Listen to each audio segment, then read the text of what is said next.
Recently, Megan and I were talking about slower-paced fantasy books because there seem to be a lot of them within the last couple of years, especially in the young adult book world. We were talking about how some of these books with slower pacing that didn't have a lot of action, even though they were well-written books with interesting characters and stories, they still took us forever to get through. While other books that were similarly slow-paced, and we were specifically at the time talking about A Gathering of Shadows by V.E. Schwab, which we both loved, and which was kind of a slower-paced fantasy book, these books were still able to keep us hooked, even though not much really happened in the plot and there wasn't a lot of action. And in the end, we decided that what it comes down to is tension. A lot of times we think of action as the thing that keeps us interested and keeps us turning those pages to find out what happens next, when really it's tension.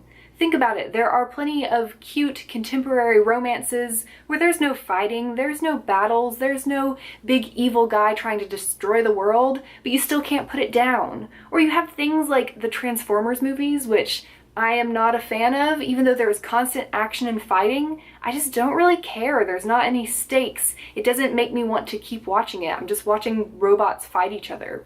So how do you increase the tension in your book?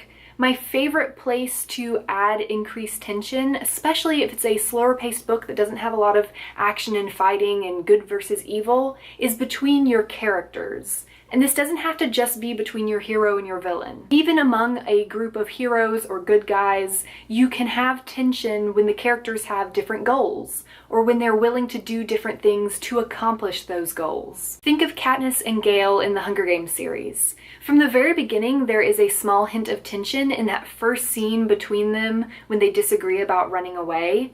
And then that increases throughout the entire series until you have the last book when they both want to get rid of the terrible government in the capital, but they are willing to do completely different things. And spoiler alert, I guess, it eventually ends up driving their friendship apart and ruining their relationship. You can also increase tension by giving your characters different values and priorities. I just finished reading Obsidio by Amy Kaufman and Jay Kristoff, which the Illuminate trilogy in general you should definitely read if you want to study tension, because they do such a good job of it. And in Obsidio, you have your good guys and your bad guys, and obviously there's tension there and they have different goals, but there's this whole plot line in the book of multiple groups of good people who have different values and priorities and different plans for how to fix the situation they're in, and it causes ridiculous amounts of tension, and I could not put the book down because I knew someone was going to do something terrible, and I just had to know what it was, and I had to know if it worked out,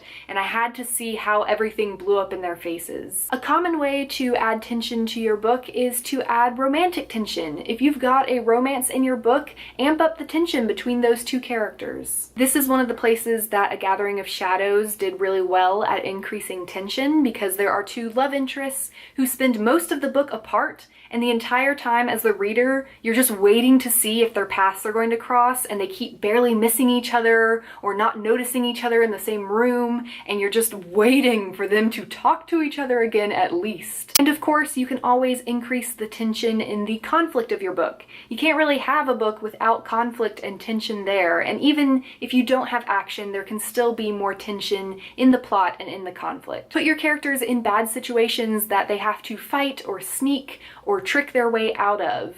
Six of Crows and Crooked Kingdom by Leigh Bardugo are great examples of a book that does this. The stakes are crucial to building tension in your plot and your conflict. Endanger the thing that your character cares about the most. Play off of their worst fears. Tempt them with their deepest desires. This is where a lot of slow-paced fantasy books fail for me, because while I maybe am interested in the concept and the character and the idea of the story, I don't get why I should care about what happens to the character. If I don't understand why a character needs or wants something, or what they stand to gain or lose from this crucial thing in the plot, then I'm not going to care that much, and it's going to be much harder for me to get through the book. Overall, tension isn't just about making things worse for your characters, although that's definitely a crucial part of it. It's your readers knowing that things can and will get worse before they get better. It's making your readers worry when things are going well for your characters because it seems too good to be true. It's that feeling of waiting for the other shoe to drop. I love that feeling when I'm reading a book and I know that something terrible is about to happen and I just can't look away. That is tension. That is what keeps me reading a book. Don't forget to join us this Sunday at 7:30 p.m. Eastern Time for our first live write-in of Camp NaNoWriMo. We'll see you then.